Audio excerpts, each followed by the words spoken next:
The bless me and welcome on one of the newest members of Boston College, part of this new rebuild, Brevin Galloway. How you doing, man? Doing good. How about yourself?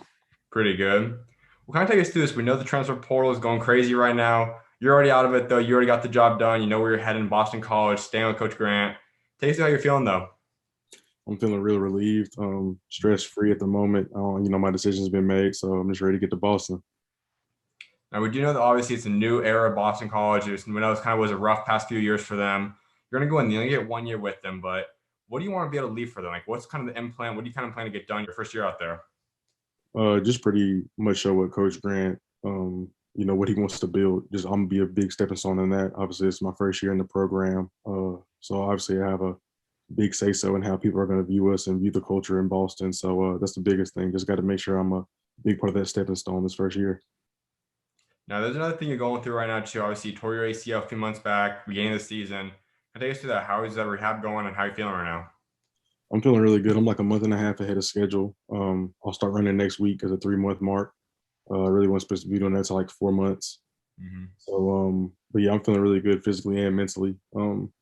Obviously, it was tough going through it, but now that I'm able to walk and pretty much do a regular routine every day, I'm feeling a lot better. Now, there's a lot of things we're going to get into today, but I really want BC fans to get to know you a little better. So let's kind of head back a little bit. You're obviously from South Carolina.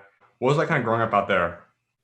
I mean, it's a small town. Really wasn't much of a basketball town. I was one of the few highlights as far as basketball wise. So, it felt good. It was a small town. Everybody loved me. Everybody showed support. So, I obviously wanted to stay in the state of South Carolina and go play for Coach Grant in Charleston. So that was a big thing for me too, just staying in the state and representing my city and then my state as well. Now, we know the Carolinas are one of the richest areas of basketball out there, both North and South Carolina. Kind of gets to that, you're always going to go up against a lot of top guys, and those that are not top guys have that dog mentality too. Which is like kind of playing basketball out there. What's the mentality of just playing in South Carolina and just overall the Carolina basketball era? You definitely have to have that fight in you. Obviously, you're not going to be viewed as highly as other people. The press, the media, the exposure is not in South Carolina the way it should be. So, whenever you get in those situations and those scenes, you got to make sure that you're on your A game and that you're ready to pretty much show out and show everybody what you're worth. We go through your high school career a little bit. So you kind of came right into the scene. You had a lot of people looking at you, kind of had a spotlight on you. How'd you adapt to that so early on? I expected it. That was the biggest thing. I knew it was going to happen just because I knew how talented I was and I knew that I worked hard and I deserved everything. Um, so I kind of expected it going into it. But like the first time I got whenever, because the first coach that taught me was Harvard's coach, Hmm. and that was honestly like really really exciting point in my life because I felt like my dream is going to come true. I'm going to play college basketball. But besides that moment, everything else after that was kind of expected.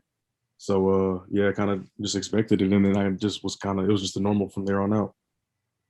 Take us through your Taylor career a little bit. Obviously, you're there for quite a few years. Majority of your high school career was out there. And kind of just walk us through your career out there.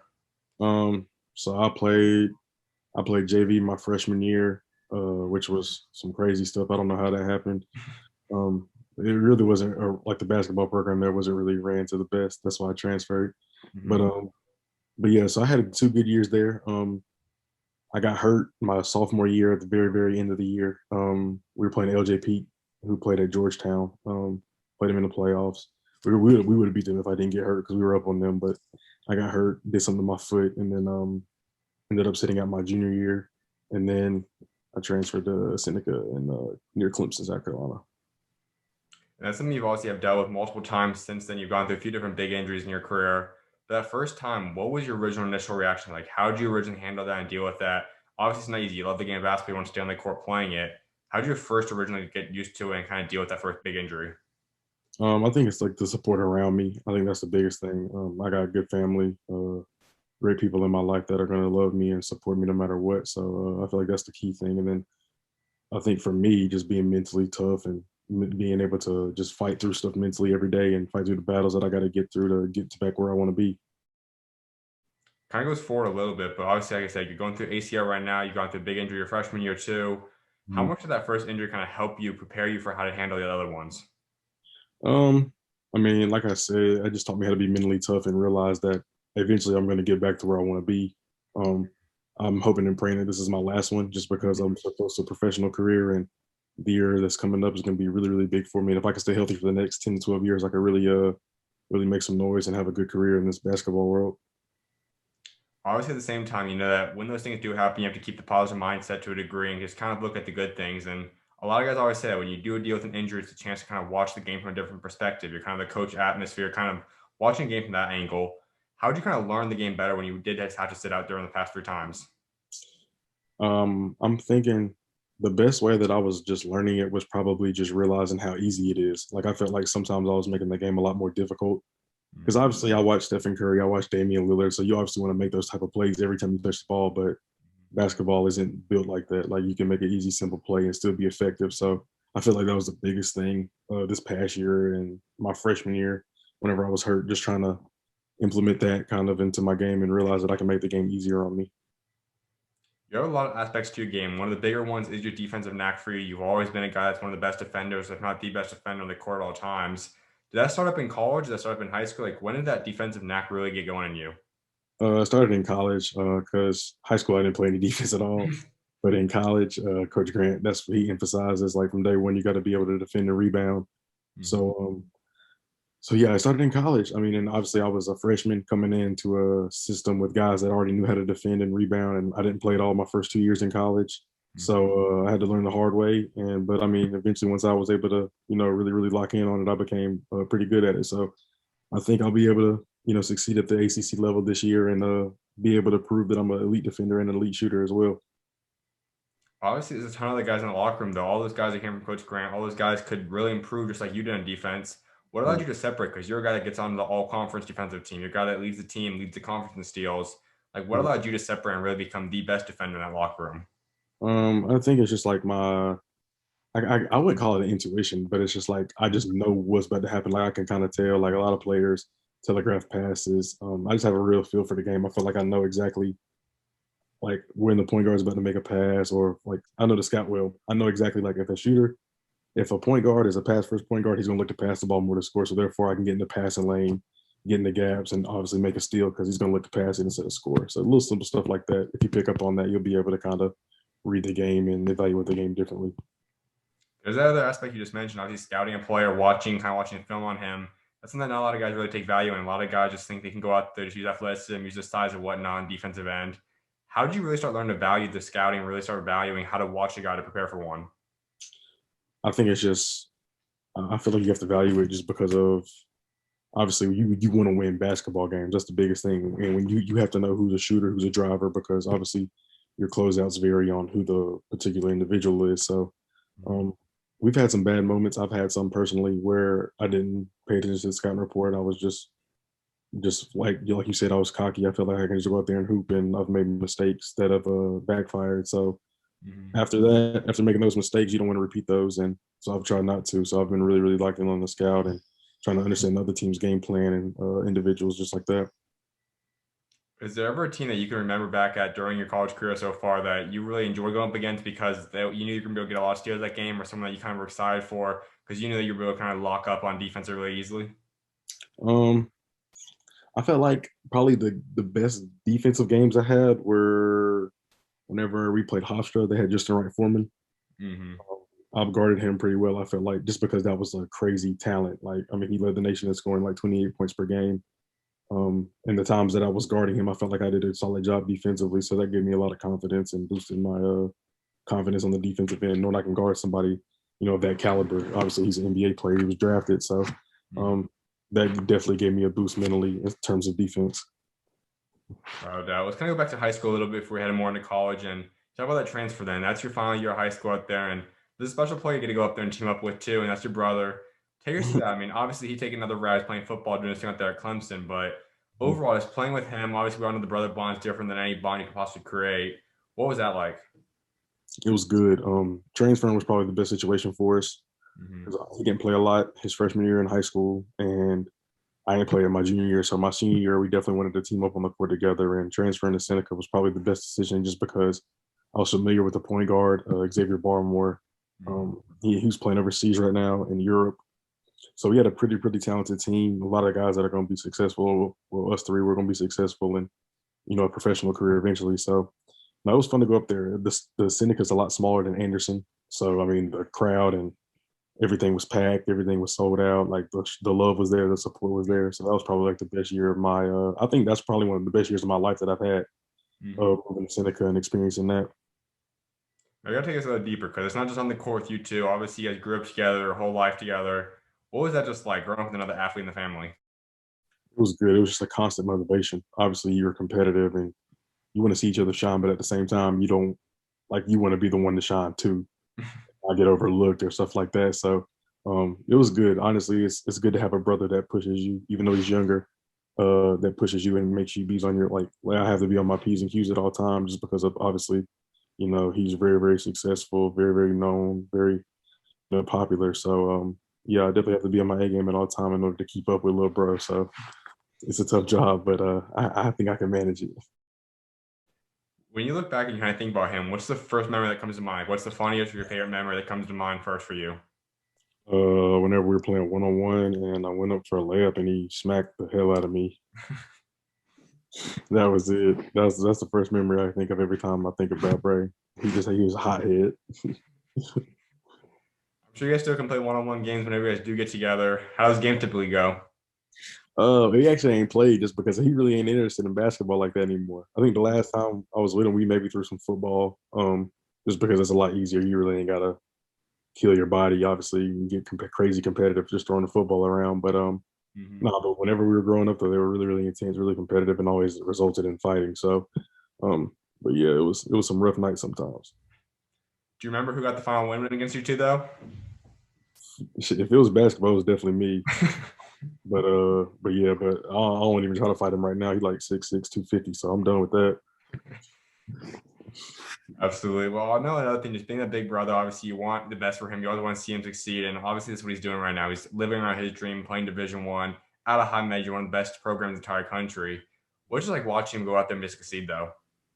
It's really a crazy feeling. Honestly, I've been to a couple of his games. The most recent one was the Miami game last year. He had 2 touchdowns, and that feeling was surreal. Just seeing my little brother be successful, just seeing what he's supposed to be. I think that's the biggest thing. Like obviously, I know what he's capable of. He knows what he's capable of. So seeing him do what he's supposed to do is really, really, really refreshing and just feels good. Obviously, it's good to have a brother that you can claim that's successful and everything he does is right. He does everything the right way. He's a hard worker. But yeah, I mean, it's a good feeling for sure. And that summer heading to that senior year, obviously you make a decision. Charleston's where you're going to go. Had a lot of other offers on the table though, some even close to home. What really Yeah. separated them? What separated College Charleston from everyone else? Um, Honestly, the only factor was Coach Grant. Like I've known him since I was 10 years old. Um, so that relationship that I've had with him is really, really what drove me to go to Charleston and what's driving me to go to Boston College right now. Just that relationship and that just the good feeling that I have with him because I trust him, he trusts me. So I just can't turn that opportunity down. Kind of walk us through this. Obviously, we'll talk about Boston College more in a second, but he's obviously an incredible coach. He's done something that not many guys can do, and that's at a mid-major, he's developed multiple NBA players, which is very uncommon. He's been successful winning a lot of games, tournament appearances. Like, what makes him so special? Why has he been able to accomplish everything he's done so far in just a short time at the College of Charleston? I think the biggest thing is just how he is off the court. I know that sounds crazy for developing pros, but he's Mm-hmm. just so big on relationships and trust. Um, and that honestly, that's going to go into the court. Like if you trust a guy, you love him, and you're going to play hard for him. You're going to want to give everything that you can, run through a wall for him. So he's really, really big on that, on trust and relationships and love. Like he really, really preaches those 3 things. So I think that played at least 75% of it, and then the other 25% is obviously hard work and developing and being a good coach in general. But no, the relationships and the trust part, that's really, really big with him. So I feel like when you put that all together and then you allow that to go out there and then the result will just be a pro or a championship or something like that. We always know that during the recruiting process, obviously, coaches, you don't get to see the whole version of coaches. Has Yeah. there been anything different that you've kind of learned about Coach Grant since you were on his team, like during those past 4 or 5 years now with him? Like, was there something else you learned that you didn't really know about him prior to really going through the recruiting process? Actually, no. I mean, he was straightforward from the jump, and he's always been calm, cool, and collected. Mm-hmm. So it really wasn't anything surprising to me. The crazy thing is, over time, he was normally like he was like an old head in the beginning of mine, but then he had kids. His kids are growing up, so now he's being a little bit more accepting towards like colored hair and earrings and tattoos and stuff like that. Because I remember the first week I was on campus, he called me in the office and wanted to talk about my tattoos and why I got them and stuff like that. So we had a lot of conversations about stuff like that, and obviously I've seen him grow as a man in terms of just like understanding the new generation and stuff like that. So it's been cool to see him kind of be younger a little bit as my last 4 years that went by. You gotta take us to that first conversation a little bit more then. Obviously, talk about your tattoos. Like, how did that all go down? Like, what all happened? Well, he was just really just curious because obviously as a kid he's known me. He didn't expect that out of me, like to get a whole bunch of tattoos. But I'm covered from neck down almost. So he was just wondering like what drove me to do that, and I was just pretty much like I just like art, and I just wanted to have some ink on me and just be cool and creative. And then obviously I had my hair blonde back then, and he was just curious about that too. He actually made me dye it back for picture day, but now he's grown out of that. So no, but it was a good conversation though. I think he just had to understand the younger generation, and what like obviously we were influenced by. But as time went on, he got a good understanding about it. When would you say it started really starting to click for him? Like, when did you start you really started noticing the difference in him really changing? I think when his kids got older, I think I forgot how old they are right now, but his oldest one was, really big into social media, really big into following like trends and stuff like that. So, when you obviously have your kids in your house and you're realizing that he's going through changes and he wants to have earrings and dye his hair and have dreads and have twists, like you're gonna have to start being accepting towards that, unless you just want to push him away. So, um, definitely, whenever his kids started getting older and started trying to impersonate other people and try to copy styles and trends, that's definitely whenever I noticed a change in Coach Grant. When you look at all your tattoos, though, which one's your favorite one? My favorite one is probably my stomach piece. I got the Joker, not Joker. I got Michael Myers, Scream, and Jason, sorry. Mhm. Jason all on my stomach. And then my leg piece, I got Chucky, Annabelle, Pennywise, and then Saw for my leg tat. So I'm really big on horror characters. What was the first one you got, and why'd you decide to get it? My first one was my initials on the back of my arm, and just because my mom said it had to be family related. So Yeah, no. I had to just get something simple at first, and then I was able to take off from there. Absolutely. You get onto the campus, then obviously you redshirt your first year. We know injury happens your second year, so you end up basically kind of taking out that year as well. But overall, as I mentioned earlier, there are some NBA players you get to be around, kind of watch the way they work, watch the way they develop. What was like watch being around a guy like Joe, being around a guy like Jarrell? Like, what was it like being around those type of guys? It was good because it wasn't all basketball with them. I felt like whenever you think about professionals, you think probably basketball consumes their world 99% of the time. But seeing them actually work and then still actually be a kid and be a college student and want to party and want to go have fun and stuff like that, I feel like that was a big thing because obviously you have to have a healthy balance in order to be, I feel like, successful long term, and longevity is what matters. So seeing them be able to balance social life and athletics and school and all that stuff was really really impressive. So I really think I just took that and kind of ran with it. And you're sitting back as a freshman or incoming freshman, even sophomore, and you watch these guys on the court, the mentality, the way they just kind of carry themselves.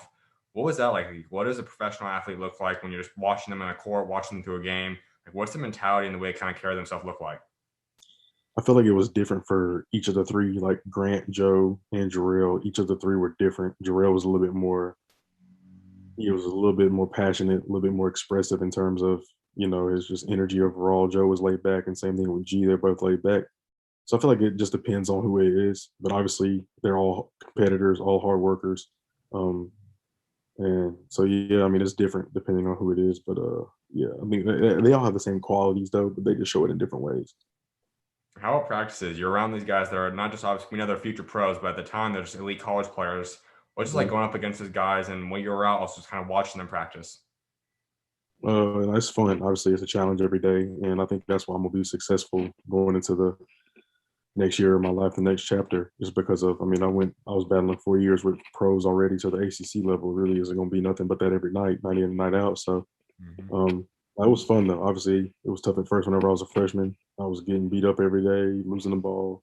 Mhm. Um, but nah, but it really taught me, and that's why I really was mad I wasn't able to play this year because I felt like everything I learned was gonna come to life. But Mhm. now I have to wait a couple more months until that happens. But yeah, That freshman year, you originally decided to redshirt that year. Take us to that decision. Like, what led to that? well, it's actually crazy because me and Zep Jasper were supposed to go to prep school together because they didn't have enough scholarships.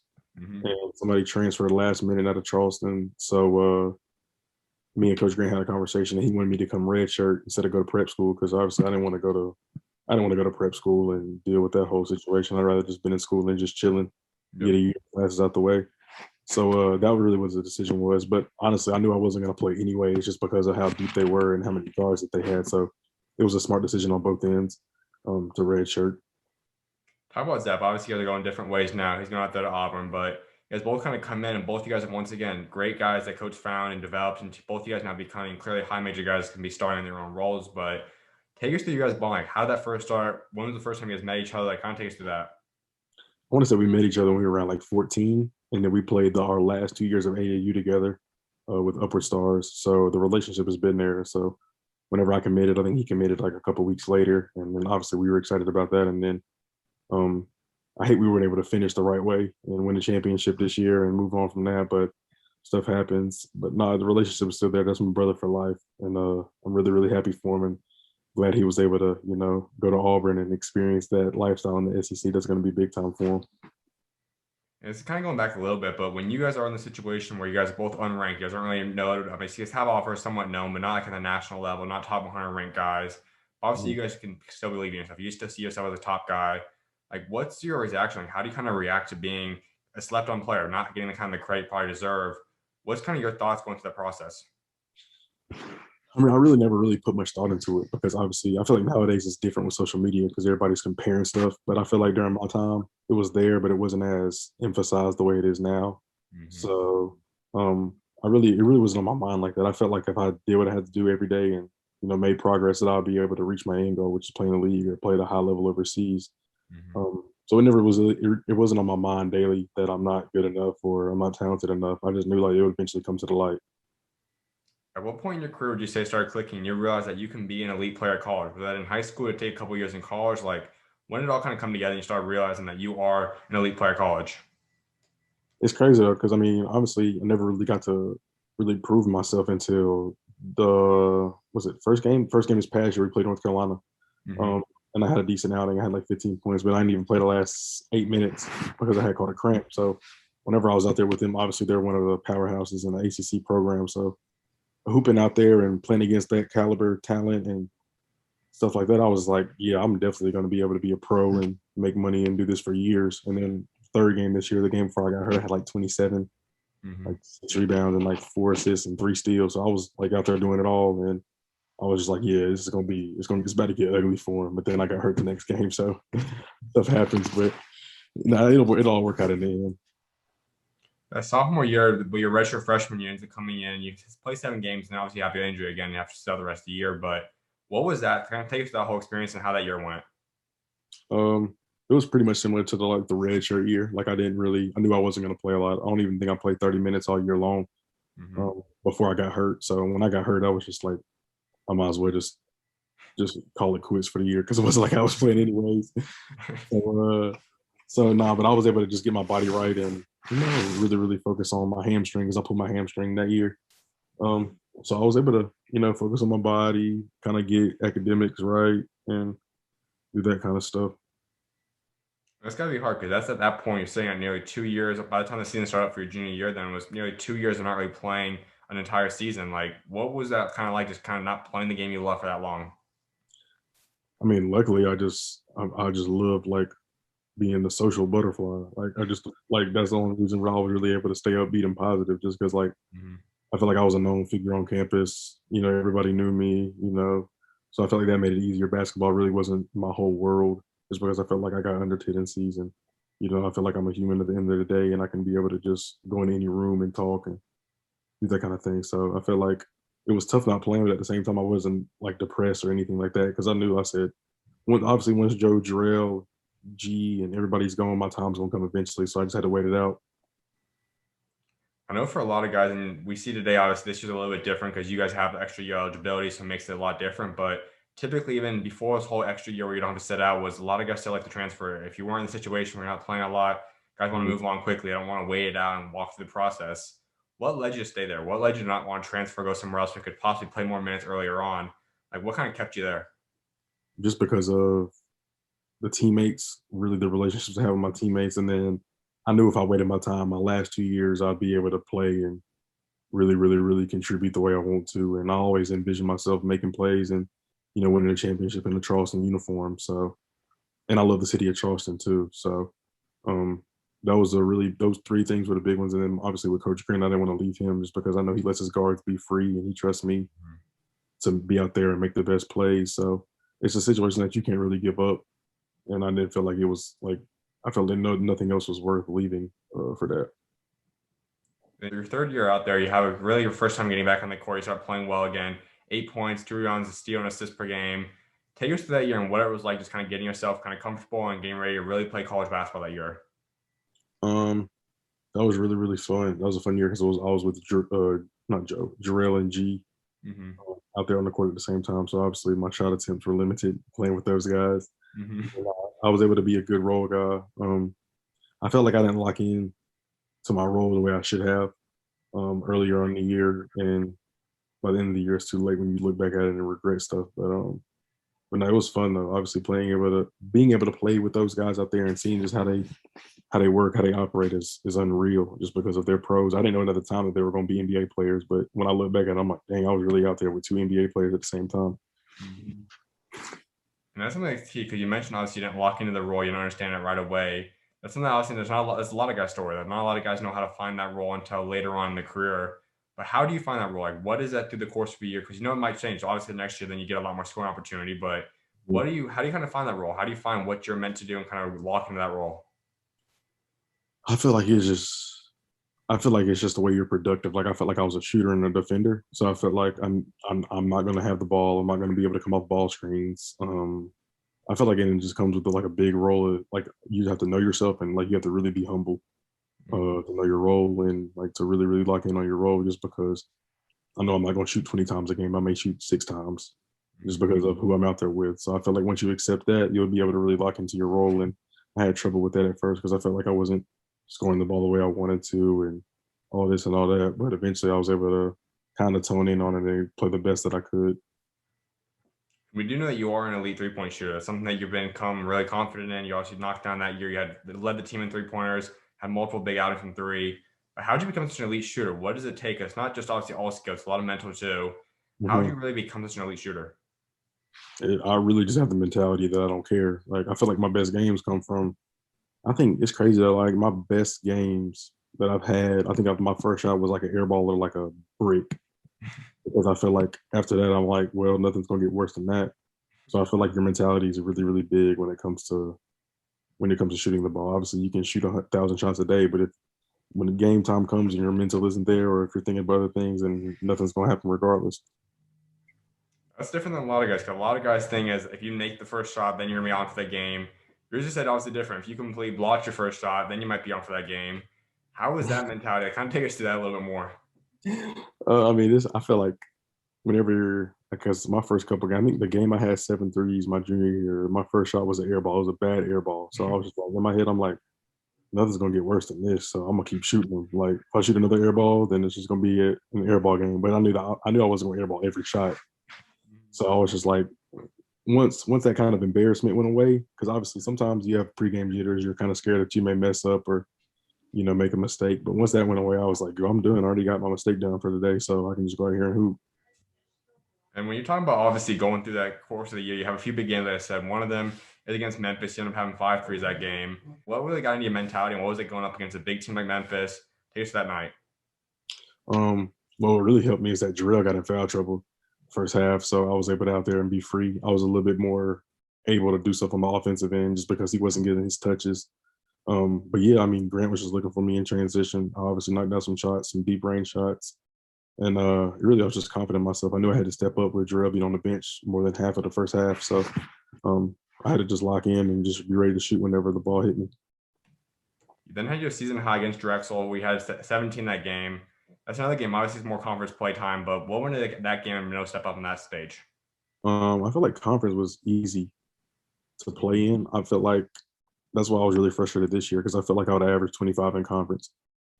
Just because of I'm so familiar with every team. I'm familiar with how they're coached, how they play defense, just because of film. And obviously, I've been in the program for 4 years and in the conference for 4 years. So I mean, it was tough, but at the same time, I mean, I felt like it was a pretty easy like thing to get adjusted to. And then comes the year, really get the opportunity. Really, all the guys are gone. It's really you. Zep can step up now. You really have your breakout season: 11 points, 3 rebounds, 2 assists, and 2 steals. So we obviously get the All Conference Defensive Player of the Year too, or All Defensive Team too. Take us to that summer though, when you know it's going to be your time to step up. You're going to be the guy that has a lot more opportunity. You're not one of the leaders of the team. How did your mentality switch heading to that year? It was a little bit different just because we had one of the best guards in the country, Grant Riller, with us. So I knew I wasn't going to be the main offensive guy just because of, I mean, obviously he's probably one of the best guards in the country during that time period, definitely top five. So, I mean, I knew I was still going to be kind of a 3 and D type of guy just because I knew the ball was going to be in his hands 30 minutes of the game just because of how effective he was in ball screen situations and ISO situations. So I really just tried to lock in on defense, and I was really mad they didn't give me Defensive Player of the Year because I was like 10th in the country in steals, which Mm-hmm. makes sense to me. But yeah, no, that's just the way it happened. But I tried to focus on defense. Obviously, I led the conference in steals, and so yeah, I just had to pretty much lock in on defense and knock down some open shots whenever she was ready to get it to me. This is going forward quite a bit, but you obviously have your goal of playing professionally, rather that be in the NBA overseas. What do you see as your ultimate goal though? Like, what do you think you're going to turn into long term? What do you think you're going to become like a 3D complete? Is that kind of your role long term, or like what's the kind of role you see yourself kind of embracing long term professional wise? Definitely a 3 and D guy. Definitely a 3 and D guy, just because of I know they get paid just to make shots and defend, and obviously I feel like that's just an easy job for me. I feel like once I recover from my injury, get back in shape, and really lock in on my body and my diet and stuff like that, I feel like that's the only thing that'll be able to stop me is exposure or an opportunity or something like that. But playing in the ACC, playing at the highest level, if I'm able to go up there and average 13 to 17 points, shoot 40% from three, and be an elite defender, I think I'll be able to find my way onto a roster and be able to make some good money the next 10 years. You mentioned obviously you thought you were going to win defensive player of the year, so obviously you kind of knew everyone kind of knew you're going to make all conference defensive player. But when you get that first award, how did you learn that you got that on that nomination? How did you learn that all went through? Like who kind of told you were all in the all defensive team? Kind of take us to that day. It's crazy though because we had practice because we were heading to the conference tournament, and I was really ready to get out of practice and go look at my phone and see when they announced everything, and then I found that I was just on the defensive team, and I was really pissed off about it. I was upset, but yeah, that kind of upset me. So I'm gonna live with that forever. But hopefully, I can make up for it this year and make some noise and be able to make a new name for myself. Now, there was a lot of hype heading this year because then it truly was your guys' year. You and Zepp was going to step up, and we saw the first 2 games. When you're already averaging 15, 3, almost 2 steals again this year, like it was a big time year to start off the year for you. What was that preparation though? You obviously know now was your team. Now was your time to shine. What did you kind of think heading into this year? Well, it's crazy though because I felt like it was just my time. So like Mhm. and it was crazy because I think that's why I got hurt too because I was just lazy. Like COVID obviously affected us. Mhm. We weren't able to access the gym as much as we wanted to. So I was really lazy in the off season. I gained like 10 pounds, Mhm. bad weight, just from eating bad and just not really locking in on my stuff. So I was lazy just because I felt like everything that I had waited for was just gonna come to me. And I felt like Mhm. it was like still felt like I could go get 20 a night easy. Mhm. But I was just lazy because I had that mindset like I waited 4 years, now it's my time, so I'm just gonna go here and do it. And I think that backfired, which is exactly why I got hurt. This year has been different. You've gone through multiple college seasons now already, your whole career of just being normal. Obviously, no protocols, no COVID, nothing that's anything affecting your career. Then you head into this year, your daily testing. You're having all this constant traveling with protocols, the locker room stuff. The list goes on, which could had to go through this year. How did you Mhm. adjust to this, and how much more challenging was this past year than any other year? It was really frustrating dealing with all the protocols and stuff like that. People are constantly telling you to stay 6 feet, keep your mask on. I hate wearing masks because I like to smile and joke all the time. So it was aggravating for me. And then obviously, with cameras, you can't really smile anymore. Mhm. Can't take pictures the way you want to. So that was frustrating. But I mean, it was a blessing in disguise because honestly, during the games, whenever I was out with my injury, I was just like, I'm not really missing anything. It's not like there's any sold out arenas. There's no Mhm. fans here. People can't come watch us play. So it was a blessing in disguise. And I felt like, I mean, it happened for a reason, but it was definitely frustrating at times. Now, were you still forced to take the daily test, 7 a.m. or whatever, every single day with the injury, or did they let you off some, or how'd that work for you? No, I was pretty much doing the same team stuff, like the same everything the team did I did just because I wanted to travel and still be with the guys. Mhm. I was still required to do certain things that the team did. But if I stayed at home, I probably would have just did like tier 3 stuff and then would have just like got tested twice a week and then just been chilling. And hopefully now we heading into this final year for you. It's hopefully there's gonna be no protocols whatsoever. It's COVID virus is hopefully gone. It sounds like it probably will be. How much more relief would that be for you? It'll actually be good. I got my vaccine shot today, so I'm excited about Mhm. that. So hopefully in Boston, I know it's going to be a little bit different in Boston and South Carolina. I know Boston's a little bit more strict, Mhm. but hopefully, whenever I get up there, things can get back to normal. Hopefully, I don't have to wear a mask, and life can resume the way it was supposed to 2 years ago. So as we go back to that, heading into that senior year for you, your final year, you and Zepp were kind of talking. Obviously, we know you two are the main stars, local points of this team. How special do you think you two could have been if you didn't have the injury, no more year? Like, how special could you two have been as a dynamic duo? We definitely would have been crazy, but I was honestly happy that I got hurt just because I was able to see him flourish and Mm-hmm. succeed. Just because I know if I was out there, I would have been taking the majority of the shots, Mm-hmm. like in the 3 games that I played.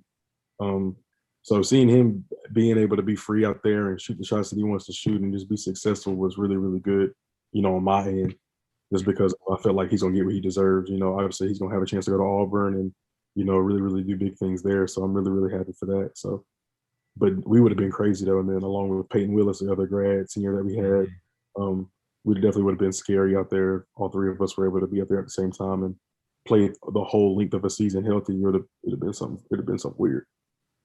Give Auburn fans a little bit of insight. What are they going to be getting in Zepp? What are they talking about in him? Like, what can they expect from him next year? I mean, Zep is going to bring energy, intensity on the defensive end. He's going to be a knockdown shooter. Um, he's really going to do big things for him.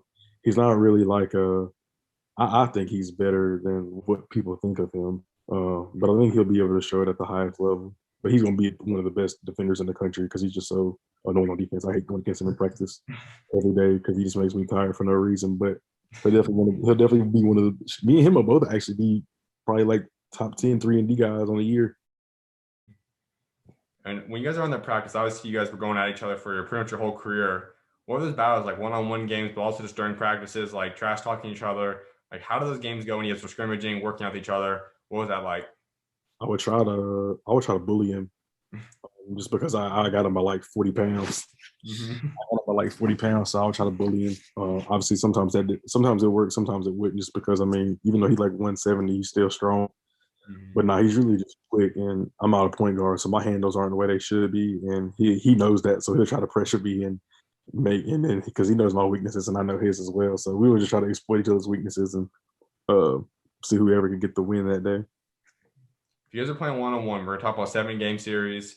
Who's going to win the best series out of that?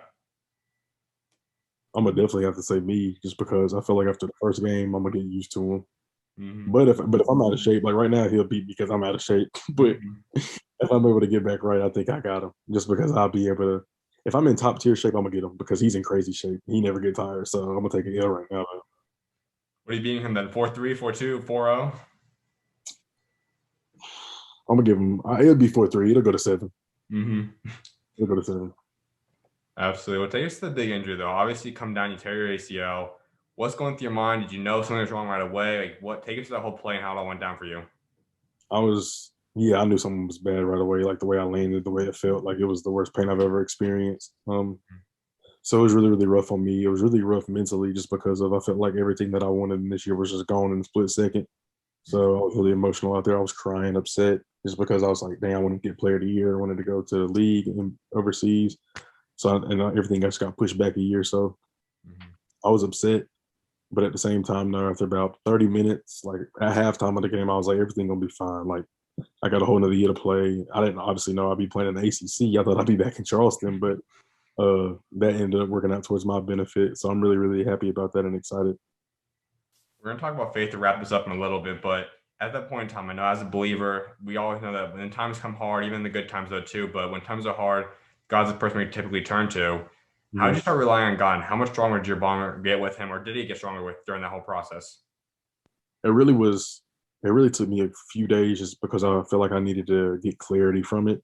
Mm-hmm. Like honestly, I didn't think about it. I thought about it like short term, like dang, like I'm hurt right now. I can't even use the bathroom. I can't walk, all that kind of stuff. But then 2 weeks goes by, and I'm like, God could really set me up for something crazy if I handle this the right way.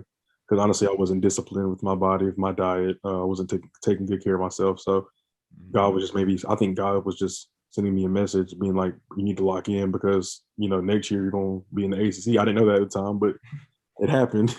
So he was like, you could be in the ACC next year, being one of the top 3-point shooters, being one of the top defenders in the country. So he just held me back, and hopefully he's gonna push me forward for something even better. So I'm really, really happy. Not happy he did it. Obviously, I wanted to play, but I understand why, and I gotta make sure that I see it through. That's the reason why. I was getting this whole process, so transfer portal and everything you already went through now to get yourself at BC. So you're entering in the portal, and we know Coach Grant obviously when it first goes out, we know he takes the job. Did he talk to you guys before? And did he say did the whole team? Did he talk to you specifically that he's going to take the job? Like how did that all go down? Well, we had a team meet with him the Friday, not team meet, an individual meet with him the Friday before he got the job. And then Monday morning, he was supposed to meet with the guys, but I think he didn't get the job offer until that morning. Mm-hmm. That's when he accepted it because he called me around like 2 p.m. after the news had broke out because I didn't even go to the team meeting because I was asleep. So, he called me around 2 p.m. let me know that he was going. He wanted me to come with him. And I told him I was going to wait my options out because I was going to enter the portal and see what else they got out there for me. And then but yeah, no, he definitely. I don't think he knew because he's not the type of guy to just do some stuff last and not tell anybody. Like, just that's just not how Coach Grant is. He'll definitely let the people that are on his staff and on his team know. So no, but it was definitely a surprise to all of us. Though I woke up with like 80 something text messages and tweets and Instagram DMs, and I was like, dang, I didn't even know this. And obviously, you then go to the portal and you're going to BC. But were there other schools that you heavily were considering, or was BC just by far better than anyone else at the end of the day? BC was just because of my relationship with Coach Grant, and obviously the ACC is just something I couldn't turn down. But I Mm-hmm. really, really, really liked Coach Mike Farrelly at Hofstra. Mm-hmm. He was really, really, really good. Just sound like a good, genuine dude that I would love to play for. And obviously, they were in the same conference as us. That would have been a tough decision to make if I really wanted to go there, just because of the rivalry that we've had between us. Mm-hmm. Um, but nah, he seemed like a good dude. I was familiar with their program. They're in New York, and that would obviously been a fun experience too, just to live up there. So, but if it came down to it, it'd have been Boston College and Hofstra. That'd have been my final two. Well, let's get into this. We talked a little bit about what people will be getting expecting in you, but this is part of it about you off the court we can expect. Obviously, you talked about earlier, you smile a lot, you're a fun guy, you're gonna be a great locker room personality. Take us to the off the court stuff. We'll talk about on the court in a second, but off the court, what's BC getting in you? They're gonna get a really, really fun person. I'm really, really childish, goofy, laughing all the time. There's never a dull moment with me, and just unless I'm tired or hungry. But other than that, though, now when I walk in the room, I'm gonna try to light it up. I'm gonna try to have people smile and joke around. Just do whatever I can to, ease everybody's stress. Just try to give everybody a good time. And I'm not sure how the fan population is going to look like in the first game out there. We know, as I said, it's been a rough past couple of years for them. It's going to be a little bit of rebuild. But what can they expect from them? Why should BC fans be excited for this year? I think it's gonna be a really exciting year just because of how Coach Grant is gonna change, how things are done. Obviously, we're gonna be more defensive minded, but he also lets us be free on offense too. So for my end personally, they're gonna see a lot of threes, a lot of exciting shots, a lot of moves, just because of I know how he lets me play and I know what I'm capable of. So, um, but no, it's gonna be tough. Obviously, it's the rebuilding year, but I'm happy to be a part of it. And the Boston College fans, that we're gonna work every day. Obviously, we want to win more games than what we did last year, and yeah, just fight and just hope 3 years from now we're able to be a contender in the ACC. We hear the word culture all the time about every great program, just any program in general, but we hear especially when we talk about the big teams that are constantly winning. It's the Final Four teams right now. We're constantly hearing what the culture is. That's Mhm. obviously what's going to be instilled now. So, what is the BC culture like? What's the culture that Coach Grant is bringing to BC?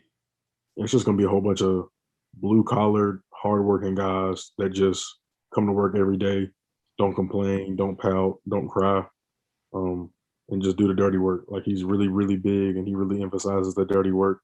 Um, so yeah, I mean, this is gonna be a lot of hard nosed guys diving on the floor, getting dirty, elbowing people. He was doing anything like win by any means necessary. So that's gonna be the culture. We're gonna try to really, really out tough our opponent and out compete them. As for this team, we know there's still a lot of movement going on. There's still going to be a lot more moving pieces within this team as well. But for right now, some of the guys that you are aware of coming in, it's going to be on this team. Who are some guys to look for? Who are some guys you're excited to go play with? It's actually crazy because I honestly don't even know who we're gonna have. I know we got two freshmen coming in that I'm unfamiliar with. Mhm. So I mean, a lot of guys are just gonna be new. I know they got a pair of brothers in Boston that Mhm. played this past year. I hope they stay, and it'll be fun to just be with them. Obviously, they're experienced in the ACC, so they would know more about the lifestyle than I would. So it'd be good to learn from them and talk to them about their experiences. But no, I mean, but other than that, I mean, I have no idea who's going to be on the team. I mean, I'll find out. I plan on going there May 1st, so Mhm. I'll be able to find out stuff then and like learn about everybody, talk to everybody, and stuff like that. But guys probably won't even be there then either, though, because I mean, I don't know how long the recruiting process and how long the portal is going to be open. I'm assuming it's going to be open until like June. Mhm. So I mean, there's plenty of time left in order for things to happen. So no, it'll be interesting to see who we get and who leaves if people still want to leave. But it'll be a whole bunch of new faces for me playing with for sure. It's gonna be a little bit challenging for you too, because you're gonna be that leader, and we know when you're putting it together a whole new roster, pretty much no one that's met anyone before. Maybe there's a couple relationships here and there, but how do you guys get chemistry together within a season, getting ready to go play basketball at the ACC level? Like, how are you gonna kind of become that leader and help guys get together and form that chemistry? I feel like you just got to earn everybody's respect. That's really why I'm hurt right now because I'm going into a situation where I got like 3 more months before I can really get active. Hmm.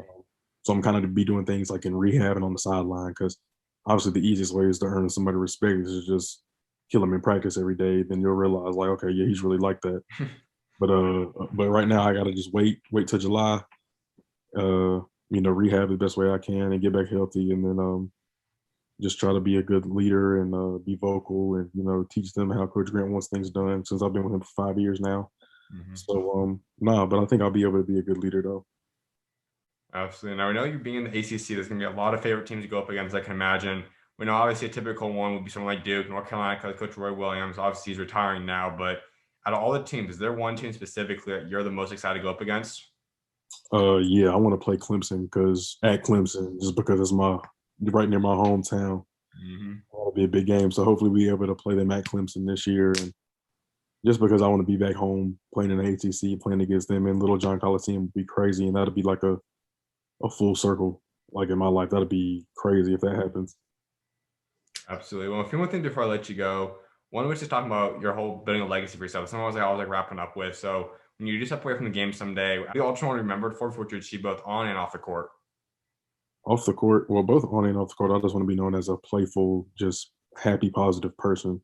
That's the biggest thing. Obviously, I feel like when things get hard, I don't wilt, I don't cry, I don't complain. I'm always happy, positive, upbeat. So I like 10 years from now, 12 years from now, people in Charleston or people in Boston College talking about me, I just want them to say, he has a nice smile. He's happy. He was always happy. He was always goofy. He was always positive. So, things like that. I feel like that means more than, winning an ACC Player of the Year or something like that. I know we talked a little bit before about faith and on. I know you're obviously a believer, so kind of take us a little bit more through that. Like, how did you first get your faith relationship with God? Like, when did you first start really seeing God impact your life? Probably when I was in middle school, me and my brother went to a church group called Fuse New Spring, um, and pretty much just blossomed from there. Obviously, every Wednesday night we were around a whole bunch of students, so it was easier to kind of relate to it than Hmm. just going to a regular church on Sunday with adults and stuff like that. And I mean, I pretty much just blossomed from there. Like I was able to just talk to him, pray every night. If I'm going through adversity, obviously, the biggest time I felt like was whenever I was in the transfer portal. I was just asking him to send me messages. And Hmm. it's crazy though. It's crazy though because I told Coach Grant I was gonna weigh my options out. I told him that on like a Tuesday, and then that Saturday, because he was flying back and forth from Boston, and then that Saturday morning, I woke up at 9 o'clock to go shoot in TD Arena, and I wasn't supposed to shoot until 11, but I got there at 9:30, Hmm. and then me and my one of my homeboys was shooting, and then next thing you know, 9:45, Coach Grant come down, talk to us, and he was just like, "I really want you to come up there," and that's whenever I changed my mind about going, and I just committed to him. I said, "Yeah, I'm coming." So I just felt like that was God because I mean, if I slept in or if I slept in until 10 o'clock, or if I didn't want to go shoot at 9:30 exactly, then Hmm. probably wouldn't have happened the way it was supposed to happen. So no, I felt like God definitely did something that morning for sure because I felt like that spirit inside me just Hmm. go crazy, and so I had to make a decision, and I had to just go with it and trust Him. That's interesting dynamics a lot of time. We know that sometimes not always the teammates will be believers, and that's sometimes challenging for some guys. So how have you kind of learned to balance that? Like being a leader, obviously being well spoken, talking about faith. How do you learn to kind Mhm. of be that presence in the locker room where you're still obviously caring about other guys, maybe their other beliefs or religion, but also kind of spreading God's word? Like, how do you learn to balance that? I feel like, I mean, I feel like it's kind of a tough situation to be put in, but I feel like you can kind of speak your opinion, but you can't force it upon other people. Mm-hmm. Like obviously, you can't make somebody believe what they don't want to believe or hear what they don't want to hear. It's just like human nature.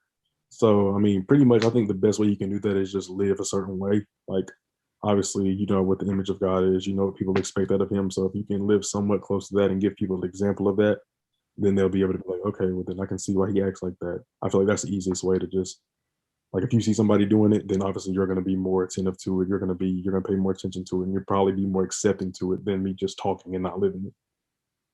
You don't have to say names unless you want to, but has there been a teammate that you've been able to really start a relationship with that you've helped bring them to Christ or help them really start seeing God a little bit more throughout your career so far? I can't really say that I have. I felt like a lot of the guys on the team do already. So Okay. obviously I've had serious conversations with people about it, Hmm. and I've had like sentimental moments with others and stuff like that. But I really wouldn't haven't say I've led anybody to Christ just because I felt like obviously you can try to do that, but I feel like if they really want it, they'll ask for it. Because but that's just how I was though. Like Hmm. if I really like wanted something, I would have you know spoke up about it or made some kind of effort to go to Christ. Hmm. So I feel like, but obviously, you gotta kind of meet people halfway. But I just wasn't that kind of way. I felt like if they want it, they'll ask for it or something like that. So Hmm. that's how I handled it. Without a doubt. One final thing for you before I let you go is give BC fans your three biggest goals you have set for your 1 year out here. I definitely want to win. I don't know. I mean, I don't know what's a reasonable amount though. Hmm. I don't know what's a reasonable amount. I definitely want to win double digit games though. I can't remember the last time they did that.